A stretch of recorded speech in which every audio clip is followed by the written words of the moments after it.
ஒரு மகாத்மாவை அணுகிறதுக்கு சாதாரணமாக எல்லாருமே அணுகிட முடியாது. ஒரு கோயிலுக்கு எல்லாருமே போயிடலாம். அங்கே வந்து எந்த விதமான ஒரு தகுதியோ மற்றதோ எதுவும் வேண்டியதில்லை. ஆனால் ஒரு மகாத்மா அணுகிறதுக்கு சில தகுதிகள் கண்டிப்பாக வேணும். அந்த தகுதியில்லாத மக்கள் வந்தாங்கன்னா அந்த மகாத்மாக்கள் வந்து எப்படி அவங்கள வந்து வெளியேற்றுவாங்க, கருணையோடு வெளியேற்றுவாங்க. அவங்க வந்து படியேறி வரட்டும், குறுக்கு வழியில் வர வேண்டாம்னு சொல்றதுக்காக அவங்களுக்கு வந்து அவங்கள ரொம்ப அழகாக விலைக்கு வச்சுருவாங்க. அவங்களுக்கே தெரியாமல் விலைக்கு வச்சுருவாங்க. இந்த பிச்சைக்காரருக்கு ஒன்றுமே தெரியாது, நீங்கள் போங்க அண்ணாமலையார் கோயிலுக்கு போங்க, மதுரையில் இருந்தாங்கன்னா நீங்கள் மீனாட்சி அம்மன் கோயிலுக்கு போங்க, இன்னும் வேற எந்த ஊரில் இருந்துன்னா அந்த ஊரில் உள்ள கோயிலுக்கு சொல்லி அங்கே போங்க, அப்போ அவங்களுக்கு எல்லாம் செய்வாருன்னு சொல்லி அனுப்பிச்சிடுவார். அவங்களும் போயிடுவாங்க.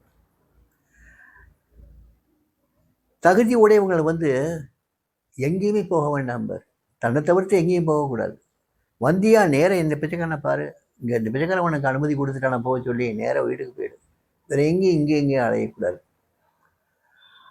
அதுக்கு ஒரு தடவை சொன்னார், ஒரு அமெரிக்காவிலேருந்து ஒருத்தங்க ஒரு கேபிள் ஒன்று கொடுத்துருந்தாங்க. நாங்கள் வர்றோம் சாமி, இத்தனாம் தேதி இந்த நேரத்தில் அவங்க வந்து பார்க்க வரோம்னு சொல்லி அமெரிக்காவிலேருந்து கேபிள் கொடுத்தாங்க. அந்த கேபிளை என்னை தான் படிக்க சொன்னார். நான் படித்தேன்.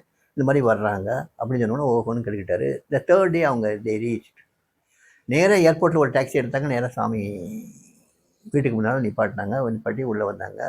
உள்ளே வந்தோன்னா சாமி அவங்கள உட்கார வச்சு அவங்கள்ட்ட அவ்வளோ பிரியமாக பேசிக்கிட்டு இருந்தார். அதில் வந்து நாசா சயின்டிஸ்ட் 2 பேருமே, ஒருத்தர் வந்து ஒரு மேன், இன்னொருத்தி ஒரு லேடி, மிடில் ஏஜ் லேடி. அவளுக்கு 2 குழந்தைகள். அவளுடைய ஃப்ரெண்டு தான் அந்த இன்னொரு பையன். எல்லாமே நாசா சயின்டிஸ்ட்டு.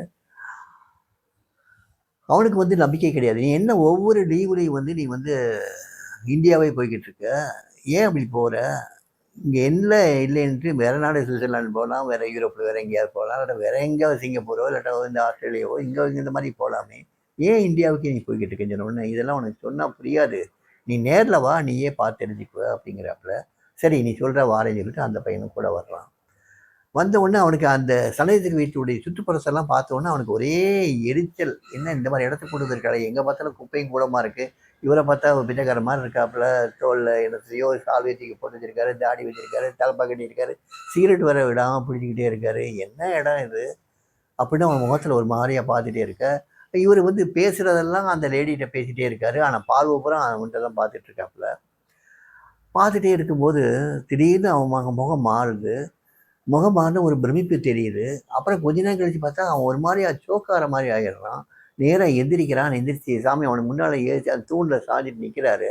நின்ன உடனே நேராக அவன் முன்னால் வந்து மண்டிட்டு அமர்றான். மண்டிட்டு அமர்ந்துட்டு சுவாமி சிலை கிறிஸ்துவர் ஹேண்ட்னு கேட்குறான். நான் அவங்க கையை முத்தமிடலாமான்னு கேட்குறான். கிறிஸ்துவரில் அது ஒரு வழக்கம்.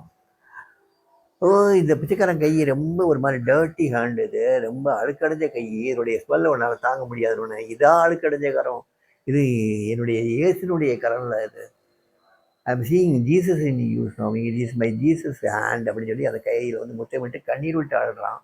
அவனை சுவாமி அப்படி ஒரு ஆசீர்வாதம் பண்ணுறாரு. பண்ணிவிட்டு அவனை உட்கார வைக்கிறாரு.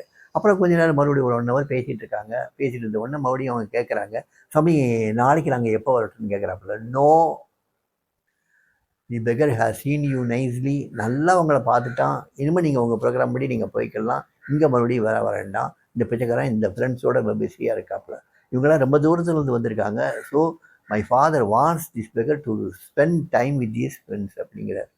இந்த ஃப்ரெண்ட்ஸோட தான் அப்பா வந்து இந்த பிச்சைக்காரன் இருக்கணும்னு சொல்கிறாரு. அதனால் நீங்கள் யாரும் வர வேண்டாம், நீங்கள் போயிடுங்க, உங்கள் ப்ரோக்ராம் படி என்னவோ அதுபடி நீங்கள் போய்க்கோங்க அப்படிங்கிறாரு. அவங்களுக்கு மறுபடியும் கெஞ்சி கேட்குறாங்க, இல்லை டைம் நீங்கள் ராத்திரி கூட சொல்லுங்கள் சாமி, அந்த சமயத்தில் வந்து பார்க்குறோம். நோ, எவ்வளோதான், பிச்சைக்காரன் நல்லா உங்களை பார்த்துட்டா, நீங்கள் போயிடலாம் அப்படின்னு சொல்லி அனுப்பிச்சி வச்சுறாரு. அவங்க ரொம்ப வருஷத்தோடு போயிடுறாங்க. இங்கே முருகேசன் வந்து கேட்குறாரு, சாமி நாங்கள் இங்கே இருக்க தூத்துக்குடி சிவகாசிலேருந்து வந்திருக்கோம், இவங்க அமெரிக்காவிலேருந்து கேபிள் கொடுத்து உங்களை பார்க்குறதுக்குனே வந்திருக்காங்க, நீங்கள் என்ன சாமி இப்படி அவங்களை வரட்டிட்டீங்களா சாமி அப்படின்னு சொல்லி வருஷத்தோடு கேட்கும்போது, no it's not like that Murugesi, இவங்க இந்தியா வர்றாங்கன்னா இந்தியாவில் உள்ள பிரபலமான இப்போ ஞானிகளை பார்க்குறதுக்கும் ஆசிரமங்களில் போய் பார்க்குறதுக்கும் வர்றாங்க. ஆனால் நீங்கள் அப்படி இல்லை, நீங்கள் உங்கள் வீட்டிலேருந்து புறப்பட்டீங்கன்னா நேராக இந்த பிச்சைக்காரன் இடத்துக்கு தான் வரீங்க, இந்த பிச்சைக்காரன் பார்க்குறீங்க, பிச்சைக்காரன் அனுப்பிச்சிட்டானா திருப்பி நேராக வீட்டுக்கு போகிறீங்க. அதனால் அப்பா உங்களை விட தான் அதிக நேரம் ஸ்பெண்ட் பண்ணணும்னு சொல்லியிருக்காரு தவிர்த்து மற்றவங்களோட இல்லை. இதுதான் உங்களுக்கு மற்றவங்களுக்கு ஒரு வித்தியாசம்னு சொல்கிறாரு. ரொம்ப ஒரு மாதிரியா ஒரு வித்தியாசமாக இருந்தது, நல்லா இருந்தது அது. சாமியை தவிர்த்து வேற கண்ணோட்டமே கிடையாது. அவங்களுக்கு அப்படி இல்லை. ரமணாசிரமம் போவாங்க, ரமணாசிரமத்திலிருந்து மறுபடியும் ஆனந்தாசிரமம் போவாங்க, ஆனந்தாசிரமத்திலிருந்து மறுபடியும் நித்யானந்தாசிரமம் பாம்பே கணேஷ்புரிக்கு போவாங்க, இன்னும் ரிஷிகேஷ் போவாங்க, இமாலயஸ் போவாங்க, எல்லா இடத்துக்கும் போவாங்க.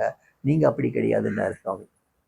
இந்த பிச்சைக்காரனை பார்க்க வருவீங்க, இந்த பிச்சைக்காரனை பார்த்து முடிஞ்ச உடனே நேராக வீட்டுக்கு போயிடுவீங்க. இந்த பிச்சைக்காரன் மட்டும் தான் நீங்கள் பார்க்க வர்றதுனால எங்கள் அப்பா உங்கள் கூட தான் இருக்கணும் இந்த பிச்சைக்காரன் அப்படின்னு சொல்லிட்டார் அப்படின்னு சொல்லுவார்.